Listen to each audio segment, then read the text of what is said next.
திரு துரை வைகோ மத்திய அமைச்சரா போறாருன்னு தகவல் திரு ஸ்டாலினுக்கு வந்திருக்கு. நல்லா யோசிச்சு பாருங்களேன். கட்சியில சேரணும் அப்படின்னா மாவட்ட செயலாளர் மூலமாவோ அமைச்சர்கள் மூலமாவோ கட்சியில சேர்ந்திருக்கலாம்.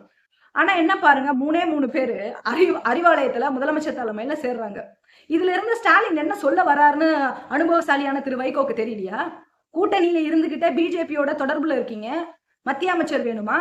அப்ப மதிமுகங்கிற கூட்டம் இருக்கிறதுனாலதானே நீங்க இதெல்லாம் பண்றீங்க. அப்ப அதை உடைக்கிற வேலையை செய்யறேன்னு செய்திருக்கிறார் திரு ஸ்டாலின் நான் புரிஞ்சுக்கிறேன்.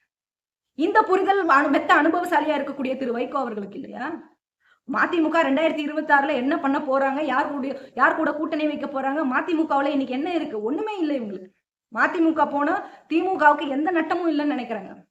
மதிமுக வெளியே போனா அதனால வரக்கூடிய பாதிப்பை, மொழி சிறுபான்மையினருக்கு வரக்கூடிய பாதிப்பை தேமுதிகவை வச்சு சரி பண்ண யோசிச்சுட்டு இருக்கிறாங்க திமுக. ஆக என்ன பொறுத்த வரைக்கும் மதிமுக என்பது மற்றொரு திமுக. திமுகவுக்கும் மதிமுகவுக்கும் எந்த கொள்கை முரண்பாடுகளும் கிடையாது. அதனால மதிமுகவில் இருக்கக்கூடிய நிர்வாகிகள், பொறுப்பாளர்கள் திமுகவிலே இருந்துடலாம்னு நினைக்கிறாங்க. ஆக மதிமுக மறுமலர்ச்சி கொள்ளுமா, இல்லாட்டி திமுகவில் கரைஞ்சி போகுமான்னு பொறுத்திருந்து பார்ப்போம். இது போன்ற மீண்டும் ஒரு அரசியல் சமூகம் சார்ந்த பிரச்சனைகளோட நான் பேச வரேன். நான் உங்கள் பவானி இளவேனில், தி வாய்ஸ் ஆஃப் டெமோக்ரஸி.